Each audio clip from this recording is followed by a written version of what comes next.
Bem-aventurados sois quando por minha causa vos perseguirem e vos injuriarem e disserem todo mal contra vós. Que Deus aplique em nossos corações. Estamos aqui fechando o ciclo das bem-aventuranças, conformando-nos aqui no verso 11 e 12, que tem como tema regozijo nas tribulações. Diante desse contexto, queremos dividi-lo em três partes: a constituição, a identificação e a visão. Na constituição está falando da formação do caráter do cristão. Essa formação tem como subtema constituição. Quando se fala do homem, diz que o homem é constituído de três partes. Aqui está falando que o cristão é constituído por todas as bem-aventuranças. Cada uma delas exerce sua função real, não totalmente distinta da outra, mas agrupada à outra,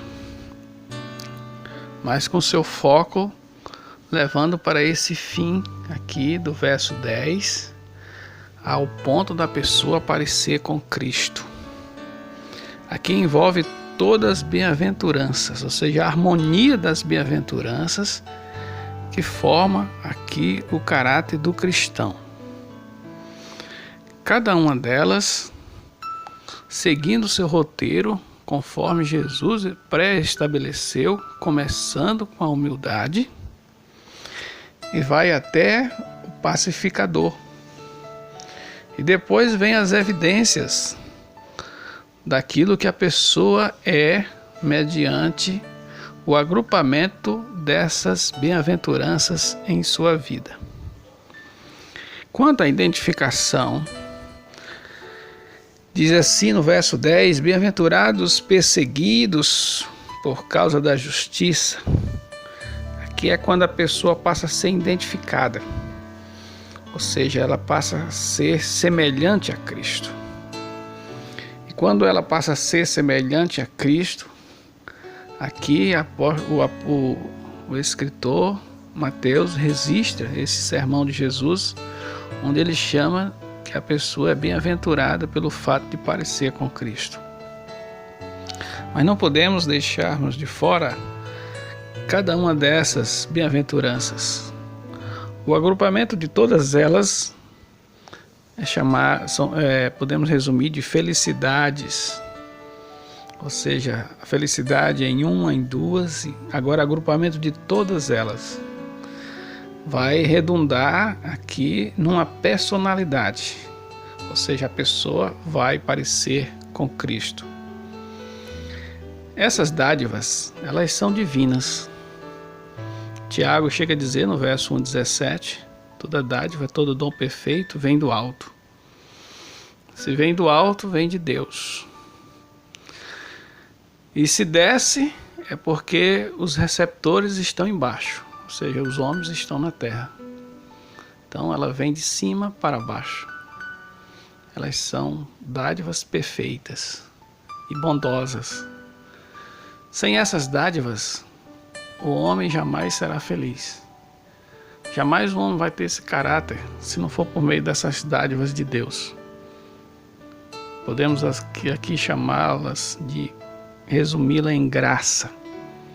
Deus, em sua graça infinita, concede favores e dádivas aos homens, para que esses se assemelhem a seu Filho Jesus. O prazer de Deus é ver os homens à semelhança do seu Filho. O grande prazer de Deus é ver as pessoas parecerem com seu Filho. Isso é que traz satisfação para Deus. Aqui, diante da constituição, formação, agrupamento, eu considero aqui uma casa que é formado por todas as partes, desde a parte do baldrame até a cobertura. Então todas as partes aqui estão agrupadas. Então aqui nós temos a casa. Nós temos o modelo da casa. E essa casa está de pé e edificada, e ela passa a ser vista. Não somente ser vista, mas ser notada, que é a pessoa que parece com Cristo. Mas queremos ressaltar qual a visão de uma pessoa que parece com Cristo. A primeira visão é que essa pessoa pensa nas coisas celestiais, como em Hebreus capítulo 11, verso 10, onde ele faz referência aos tesouros celestiais. Quanto ao capítulo 11, verso 25, fala de Moisés, que abandonou os tesouros, as riquezas, os prazeres transitórios do pecado por causa de Cristo. Ou seja, a visão dessa pessoa que passou pelo processo das bem-aventuranças é que essa pessoa parece com Cristo. E pelo fato de parecer com Cristo, nós queremos mostrar aqui como essa pessoa é. Primeiro, ela tem uma visão celestial. Ela espera as coisas do alto. Ela está olhando para as coisas do alto. O apóstolo Paulo chega a dizer no capítulo 4, versos 17 e 18 da segunda carta aos Coríntios: atentando nós para as coisas que não se veem. Então existem as coisas que a pessoa enxerga aqui, são materiais, e as coisas que não se veem, que são espirituais. Paulo diz atentando para as coisas que não vê, e aí ele vai mostrar a diferença de uma coisa para outra, porque ele vai dizer as coisas que se vê são passageiras, e as coisas que você não vê, aqui na linguagem de Paulo, ele está falando das coisas celestiais, elas são eternas. Então aqui o eterno versus passageiro. E essa ideia de apontar para o eterno é uma resposta de uma personalidade formada por Cristo. Ou seja, a pessoa que parece com Cristo, ela tem uma visão celestial. A pessoa que não tem uma visão é igual ao capítulo 3, verso 19 de Filipenses. O apóstolo Paulo chega a dizer que a pessoa que não parece com Cristo, ela tem umas características tais como só pensa nas coisas deste mundo. O seu Deus é o ventre, porque só se preocupa com as coisas terrenas. Então aqui nós temos aqui um cidadão celestial. Ele não só parece com Cristo, mas é um cidadão celestial, porque a sua visão é celestial. E essa visão foi o resultado das bem-aventuranças em sua vida. A começar pela humildade, a concluir até o pacificador. Então, foi feito aqui um caráter. Esse caráter é identificado. A pessoa parece com Cristo. E a pessoa que parece com Cristo, ela tem em seu coração uma visão que é celestial. Igual a Colossenses, capítulo 3, verso 1 e 2, diz: se você está em Cristo, pensais nas coisas do alto. Só pensa nas coisas do alto as pessoas que parecem com Cristo. As pessoas que não parecem com Cristo, elas só pensam nas coisas materiais. É tudo que ela quer, é tudo que ela almeja, é tudo que ela pensa. Pensar na eternidade é algo muito, muito estressante, muito difícil de fazer, muito sem gosto. Então esse contexto aqui mostra que essa pessoa, ela regozija nas tribulações. Isso, além da visão, tem o regozijo. Então vamos lembrar, primeiro a constituição, a formação, o agrupamento das bem-aventuranças gerou a identificação, a pessoa parece com Cristo. Depois de parecer com Cristo, vamos mostrar o seu coração. O seu coração está focado nas coisas celestiais, não nas coisas passageiras. A sua visão é voltada para o eterno e não para o material. O resultado dessa vida é que ele regozija-se nas tribulações. Moisés sofreu afronta por causa de Cristo, mas regozijava-se.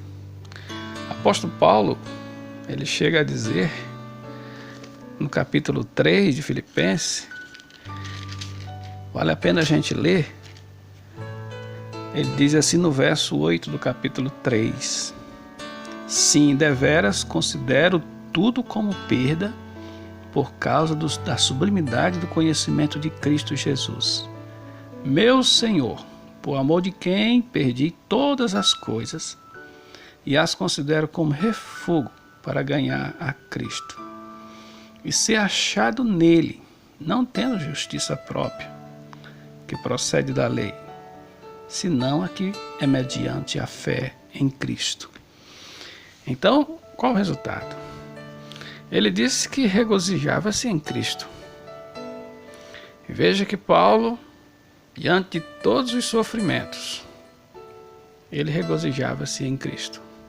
O texto diz, bem-aventurados sois vós quando vos perseguires e vos maltratarem. Ou seja, regozijai-vos. Quem é capaz de regozijar?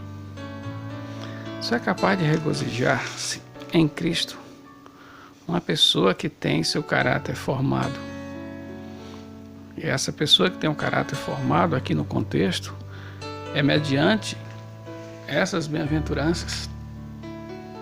E essa pessoa chega a regozijar-se em Cristo, mesmo diante das dificuldades. O apóstolo Paulo disse, eu perdi tudo que eu achava que era vantajoso, eu agora vejo que mais vantagem é ter Cristo. Paulo foi martirizado por causa de Cristo. Quantas pessoas foram arrastadas por animais selvagens por causa de Cristo? Quantas pessoas, antes de serem queimadas em fogueiras, cantavam hinos, recitavam versículos, faziam pregações para aqueles que estavam ali próximo àquela fogueira, antes da fogueira começar a queimar, e mesmo à medida que a fogueira queimava, eles se alegravam, se regozijavam. Mas a pergunta é por quê? Porque o caráter espiritual deles foi formado. E quem forma o caráter espiritual do homem é Deus, por meio de suas dádivas. Essas dádivas, ela tem um poder transformador. Tem um poder que o homem chega a se enxergar de uma maneira espiritual. E ele começa a ver a diferença do eterno para o passageiro.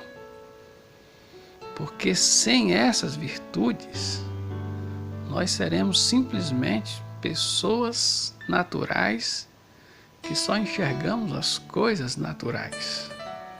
Por isso, rendamos graças a Deus, porque a graça dele trouxe para nós, além da salvação, benefícios transformadores, ao ponto de nós parecermos com ele.